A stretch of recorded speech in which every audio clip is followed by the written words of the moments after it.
अब आइए हम तेजी से रिवाइज कर लेते हैं कि क्रिस्टलाइन फॉर्म और एमॉर्फस सॉलिड में और क्रिस्टलाइन सॉलिड में क्या डिफरेंस होता है।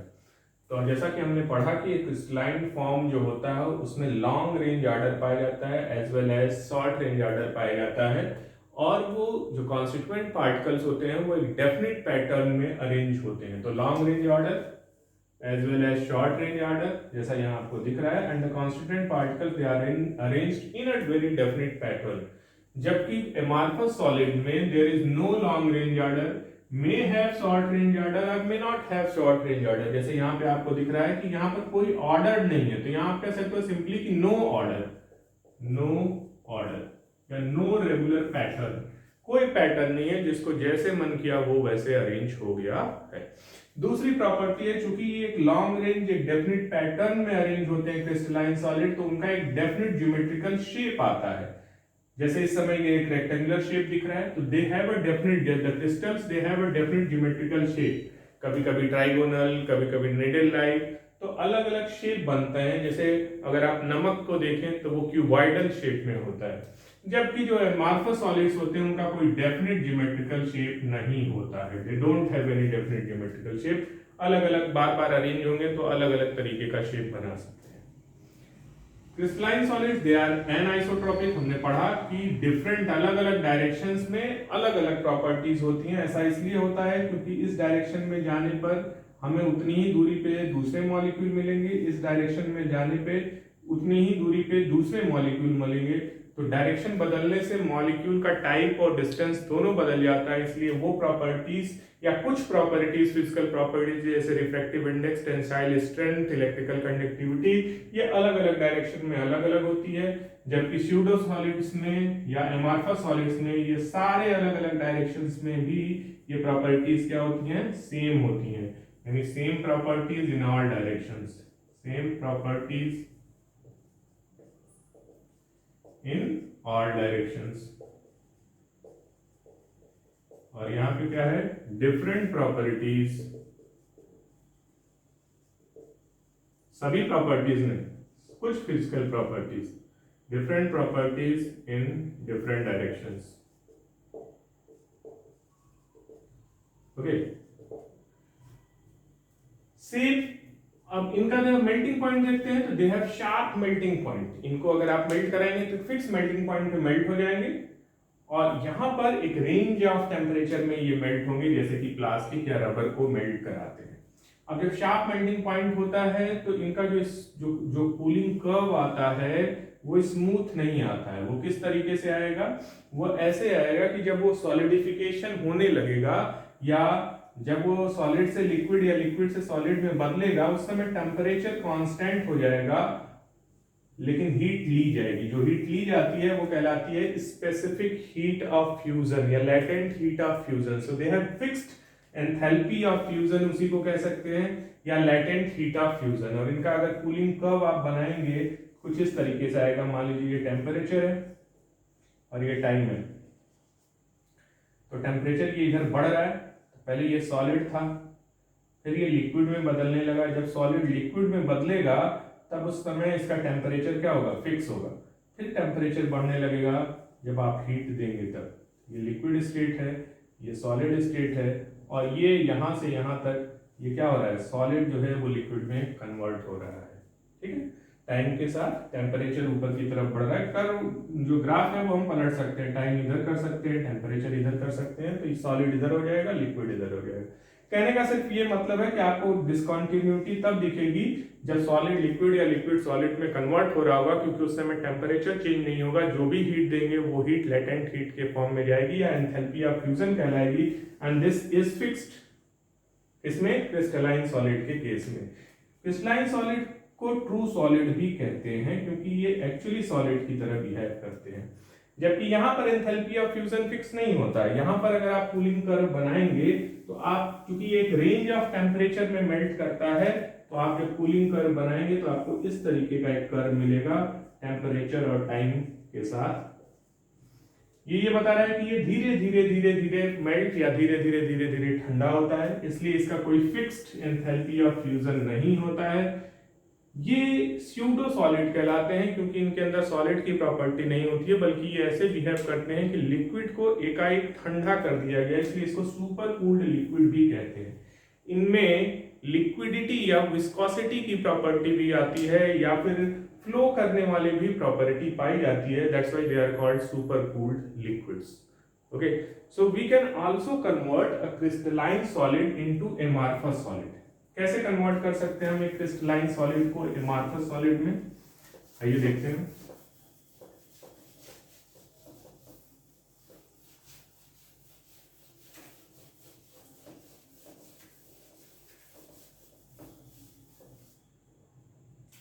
अगर हमारे पास एक क्रिस्टलाइन सॉलिड है और उसको एमॉर्फस सॉलिड में कन्वर्ट करना है,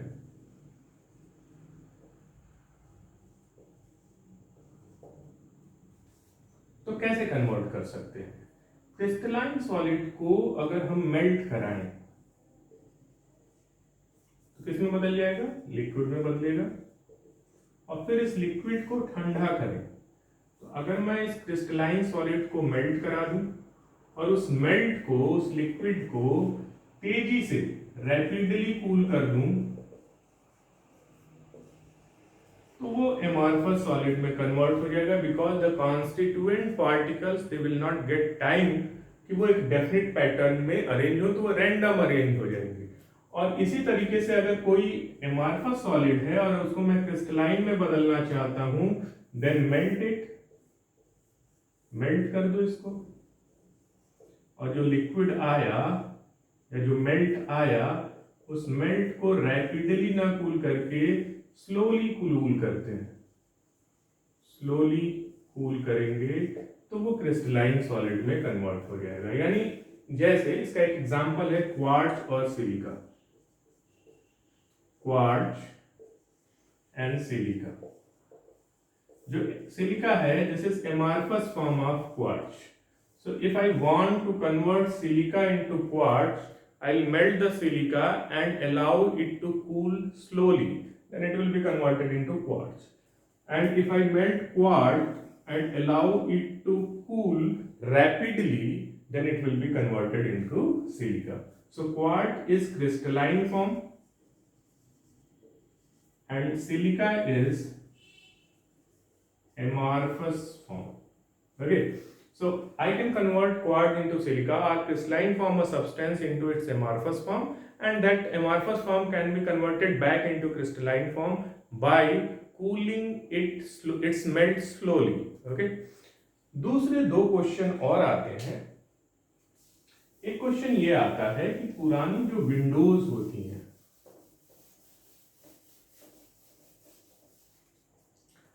एक क्वेश्चन है कि जो पुराने घरों की विंडोज होती हैं, ओल्ड विंडोज होती हैं, वो धुंधली हो जाती हैं। बहुत पुरानी घरों की विंडोज के जो शीशे होते हैं वो एक तो नीचे मोटे हो जाते हैं, बॉटम पे मोटे होते हैं, थिक एट बॉटम,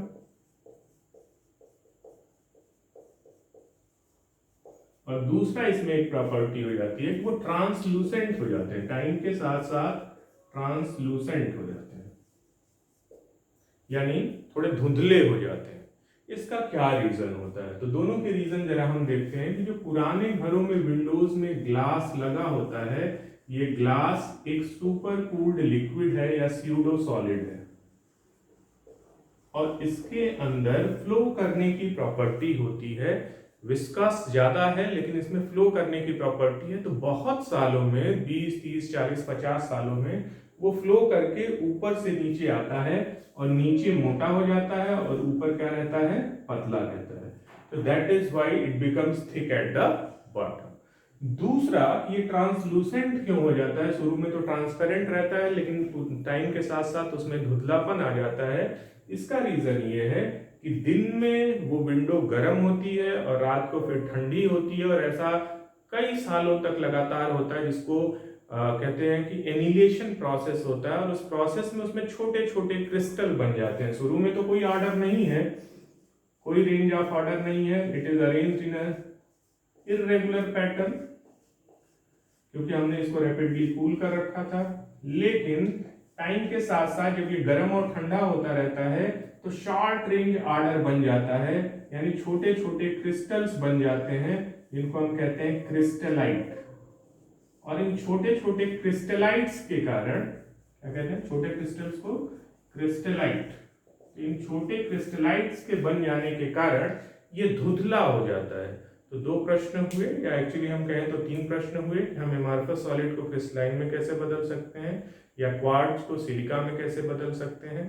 दूसरा हुआ कि पुराने घरों की जो विंडोज होती हैं वो बॉटम पे मोटी क्यों हो जाती हैं। तीसरा हुआ कि पुराने घरों की जो विंडोज होती हैं, यानी जो बहुत पुराने घर हैं, वो विंडोज ट्रांसलूसेंट क्यों हो जाते हैं ट्रांसपेरेंट की बजाय। और क्वार्ट्ज और सिलिका ये दोनों एक ही सब्सटेंस के दो फॉर्म हैं, एक एमार्फस फॉर्म है और दूसरा कैसा फॉर्म है, क्रिस्टलाइन फॉर्म है। तो क्वार्ट्ज को अगर हम देखें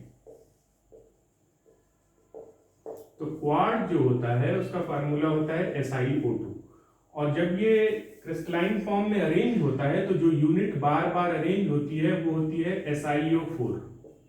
ये यूनिट होती है SiO4, बार बार रिपीट होता है। तो अगर आप देखेंगे तो जब ये रिपीट होगा और नेटवर्क बनाएगा कुछ इस तरीके से होगा।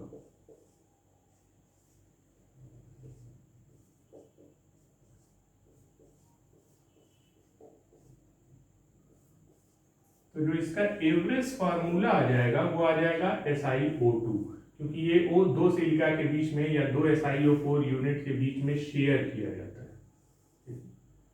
तो जो रिपीटिंग यूनिट है इसकी वो है SiO4।